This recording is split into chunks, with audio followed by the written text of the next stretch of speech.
Hi, good evening, everyone. This is our devotions for tonight, and our topic is from the book of Genesis, chapter 1, verse 27 to 28.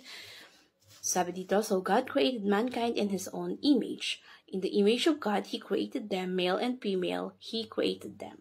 God blessed them and said to them, be fruitful and increase in number, fill the earth and subdue it, rule birds in the sky, and over every living creature that moves on the ground. So, sa Tagalog version po, sabi dito, kaya't nilalang ng Diyos ang tao ayon sa kanyang sariling larawan. Ayon sa larawan ng Diyos, siya nilalang. Sila'y kanyang nilalang lalaki at babae. Sila'y binasbasan ng Diyos at sa kanila'y sinabi ng Diyos, kayo'y magkaroon ng mga anak at magpakarami. Punuin ninyo ang lupa at supilin ninyo ito. Magkaroon kayo ng pamamahala sa mga isda sa dagat, sa mga ibon sa himpapawid, at sa bawat bagay na may buhay na gumagalaw sa ibabaw ng lupa. So, dito ay ang basis ng karakter sa Diyos. Ang Diyos po natin ay manunubos. So, ang talatang ito ay the whole Bible, God redemption. Ang pinapahiwatig dito ay ang Bible, masasummarize natin sa apat na salita, yung creation, fall, redemption, and perfection.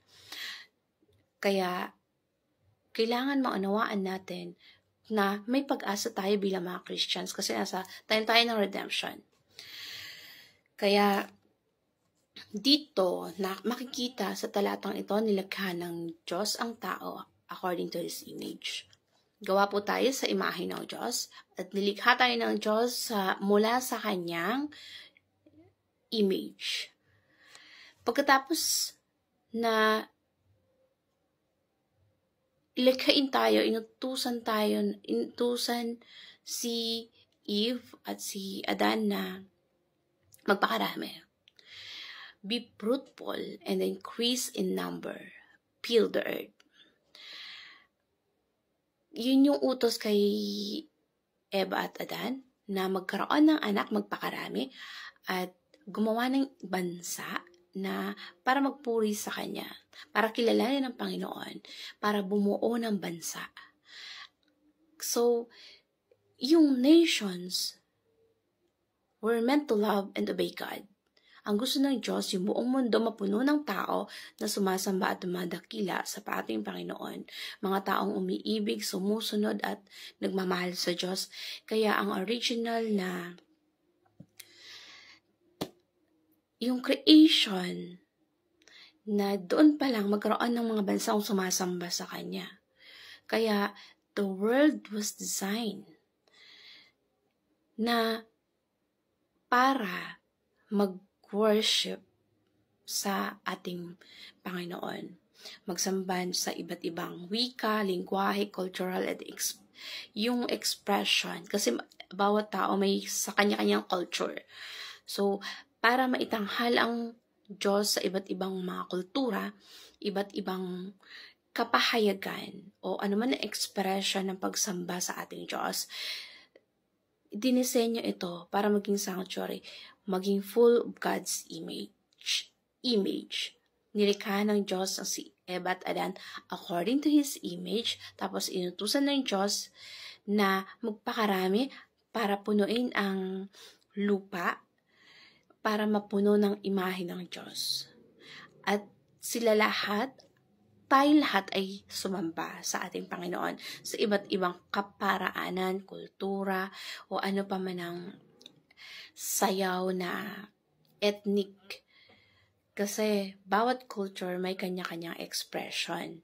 Yung best culture na ginagawa nilang pagsamba sa Diyos, katulad ng iba't ibang religion, pagsamba sa bawat culture nila na magpupuri sa ating Diyos. Yun sa Muslims, iba yung paraan ng kanilang pagsamba. Yung Catholic or ano man na religion na iba't iba yung pagpapahayag nila ng pagsamba. Kasi, yun yung way nila ng pagsamba sa ating Panginoon. So, our God be sanctuary, na sumamba sa Kanya. At dito, ang ganda ng creation ng Panginoon. Pagpupuri yung mga bansa, magpupuri sa Kanya. At yun yung original design. Na ang tao, kahit mahulog sa kasalanan, na yung iba mas pinili lang magrebelde sa Panginoon, yung Diyos, hindi niya pinuksa ang taong nagkaroon ng kasalanan. Instead, minamahal niya ito, binibigyan niya ng pagkakataon at pinapalitan niya. Hindi niya pinapalitan. Instead, tinubos niya. Katulad ng topic natin na nakaraan na ang kanyang bayan ng Israel, imbis na i-destroy niya, tinubos niya. Yung buong mundo, ginawa niyang, hindi niya inaabandona. Yung purpose ng Lord ay hindi niya iaabot ng kanyang original plan. Kaya, sabi doon, yung redemption ng Lord, na imbis na napuksain ng tao dahil sa kasalanan, instead, tinubos niya mga kasalanan para maging bago ulit. Hindi palitan.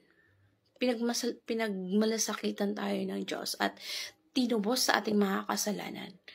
So, yun yung design niya na kahit ano pang pagkakasala natin, hindi tayo sinukuan ng Diyos. Yung mundong ito hindi sinukuan ng Diyos at yung mga bansang nahulog sa mga kasalanan, hindi sinukuan ng Diyos. Hindi niya pinarusahan, kundi minahal niya, tinubos niya sa pamamagitan ng pagpako sa krus. Kaya, sa creation, ito yung tandaan natin na pag-aralan natin na napakasimple ng bagay na pwede na ipinapahayag dito sa Biblia na ang Bible, pinapakita dito yung creation ng Panginoon at nahulog tayo sa mga kasalanan kaya fall at original purpose ng Diyos sa tao, gusto niya tayo ay maging tagasunod. Umiibig at sumusunod sa Diyos. Yan yung design ng Diyos para sa lahat ng tao o sa buong bansa. Kaya, gaya ng Panginoon, gusto niya tayong ibalik sa original na design niya. Kaya siya namatay doon sa krus at muling nabuhay. Sinabi niya sa kanyang mga alagad na gawin niyong tagasunod ko ang lahat ng bansa. Kaya pag pinag-uusapan natin yung biblical, yung future natin, ganda kasi magiging tagusunod ni Jesus Christ kasi yun yung original design ng Diyos na mag-worship sa Kanya. At yung pagmamahal niya sa atin sobra-sobra na imbis na palitan niya tayo, parusahan niya tayo, inalis niya yung mga kasalanan natin sa pamamagitan ng pagbibigay ng yung sakripisyo niya para sa atin. Pagpapako sa krus, kaya tayo natubos ang ating mga kasalanan. Kaya ang pangako ng Diyos hindi mabibigo. Let's look forward to God's perfect redemption. Kasi hindi lang tayo tumitingin sa pabalik, we also look forward. Kasi yung future natin, perfection. Ang future natin, yung paglago ng pagtutubos sa mga bansa, at ang future natin, pabalik ang Panginoon para kumpletohin ang kanyang sinimulan na pinagpapatuloy ngayon ng iglesia. At kailangan nating look forward yung present time na napapagitnaan ng plano ng Diyos, ng proseso. Nasa proseso tayo, kaya dapat marami tayong pag-asa. Puno-puno tayo ng pag-asa, positive ang nasa redemption.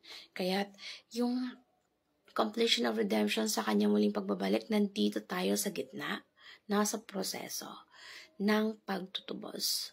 So, yung Biblia positive yan. So, yun yung mga katuroan dito sa talata na ito na Genesis chapter 1 verse 57.